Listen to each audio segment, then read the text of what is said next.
Isbeth, la miséricorde de Dieu est infinie. Il faut le remercier, comment dire, dans la chapelle.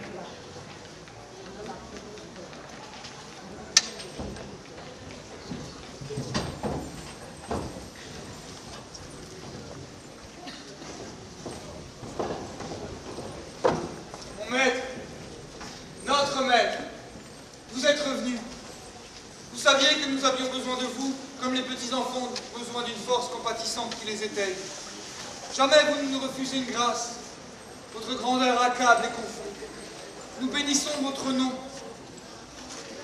Vous venez à nous qui ne sommes rien, à nous qui ne sommes même pas dignes d'embrasser la trace de vos pas en la poudre des routes. Au fil des décennies, le flot des pèlerins grandit et il nous amène en 1269.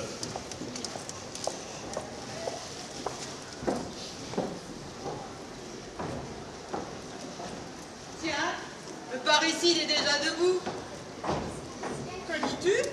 Je dis Ulrich de Ferrette quitte déjà l'Angelbourg.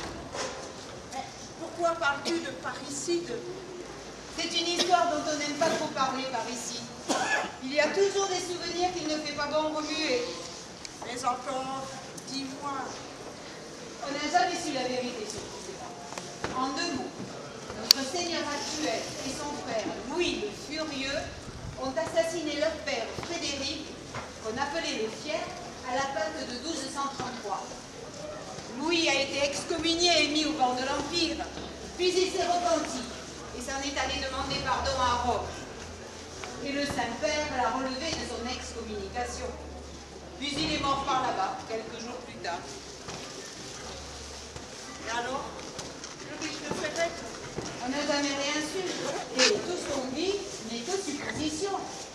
Il a prétendu que seul Louis était coupable. C'est lui qui a été l'acteur. Mais tout le monde dit que c'est lui l'assassin. Et qu'il a perdu son frère pour ne pas perdre la seigneurie de Thann. Car la seigneurie avait été confisquée au profit de l'Empire. Tu me dis là des choses sinistres. Eh bien, mes filles, vous voilà bien rêveuses, de quoi parlez-vous donc? Rien de grave, mon père. Nous parlons de notre seigneur Ulrich et de ce que certains en disent. Laissez là ces choses. Elles ne sont pas pour nous. Nous n'avons que faire de la vie de notre prochain. Dieu est là, il juge.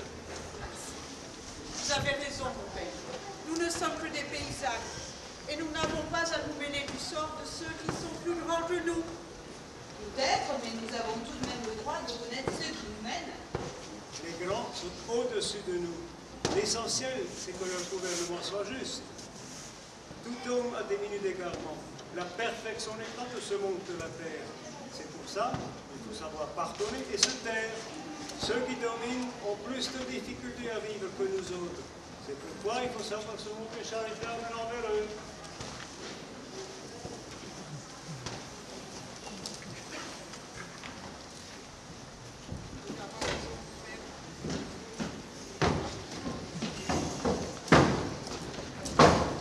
Mon père, Dieu soit avec vous. Je vous salue, monseigneur. Vous avez déjà une dernière visite à votre petite chapelle. Oui, mon père, je suis venu voir si tout était en ordre. Le maître von Steinbach sera bientôt là. Les travaux commenceront au jour levant. C'est un bien grand jour, monseigneur. Et Saint Théobald va vous bénir du haut du ciel. Par votre bonté, une grande et belle église va remplacer la petite chapelle si humble. Il le fallait, mon père. Mais si Saint Théobald est si grand pour un aussi petit sanctuaire. Mais mon père, j'ai encore quelques ordres à donner. À l'arrivée des bâtisseurs, la messe sera donc dite. Les travaux pourront commencer 6 mois après. Bien. Vous ferez porter la nouvelle en toutes les seigneuries de la terre d'Alsace. À Ensisheim, Alkirch, Dell, Turkheim, Agno, Dalmarie, Wissembourg et autres. Vous verrez tous les seigneurs et vous verrez tous nos officiers de notre Saint-Empire. Vous leur direz que moi, Ulrich, comte de Ferrette, leur demande en grâce de nous aider en hommes, matériaux et argent. Vous leur direz de recueillir toutes les aumônes des gens charitables et dévots. Vous leur direz de faire prier et de faire dire des messes en toutes leurs chapelles. Allez! Vous avez entendu le maître. Allez! Et maintenant, je voudrais me recueillir un peu.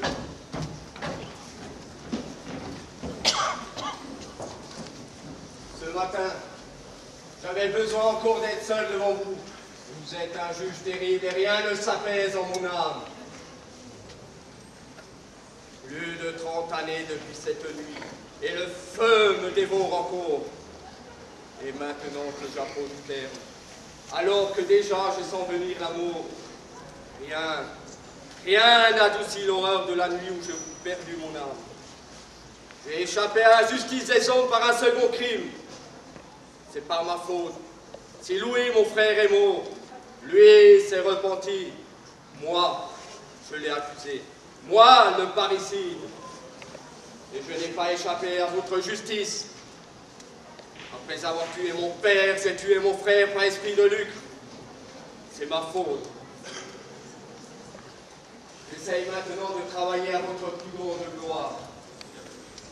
L'Église qui va s'élever ici sera dans les siècles futurs le témoignage et la consécration de mon repentir. Seigneur, Qu'y a-t-il? Seigneur de Steinbach arrive. On me laisse. Je ne veux voir personne.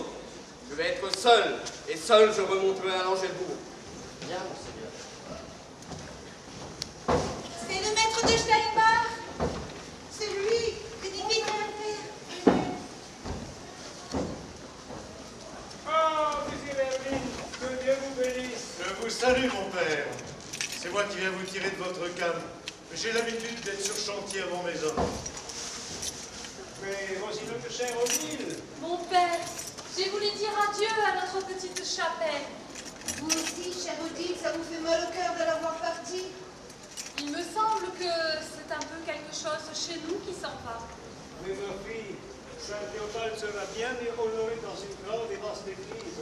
Et toi, tu auras une grande maison du Seigneur. Mais grand ou petit, c'était l'église de Dieu. Tu as raison, Odile, c'était l'église de Dieu. Et l'église de Dieu est grande par la communion des hommes. Et pourtant, maître, c'est vous qui dites cela? Vous qui édifiez les grands palais et les cathédrales immenses. Mais il ne faut rien construire pour nous, Odile. Il faut construire pour celui qui a voulu naître parmi nous et qui n'a voulu connaître que la misère. Je sais, maître, mais le palais le plus beau pour notre Seigneur, n'est-il pas notre âme? Tu as parfaitement raison, Odile. Jésus cherche un asile dans les cœurs purs.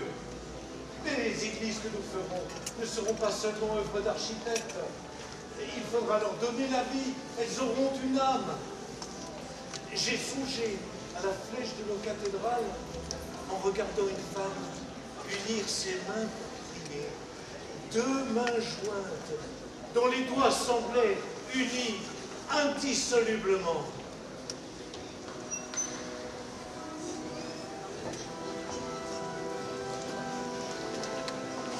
Venez, messieurs, dames, suivez-nous, nous allons rentrer dans l'église.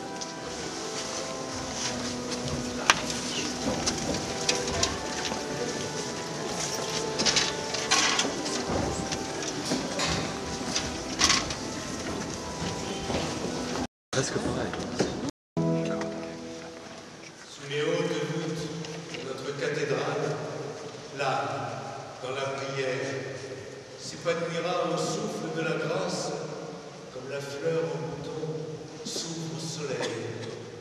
Maître, comme j'aime à vous entendre, il y a dans vos yeux une lueur qui illumine tout. Ne dis pas cela, Odile. Il n'y a rien en moi d'étrange. Je suis un homme ni plus petit, ni plus gros que les autres. Dieu a voulu que je construise pour lui. J'y ai consacré ma vie comme il a voulu que d'autres soient.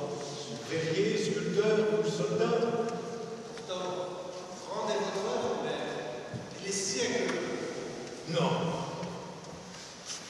Dans les siècles demeurera la prière et non ce que tu appelles un chef-d'œuvre.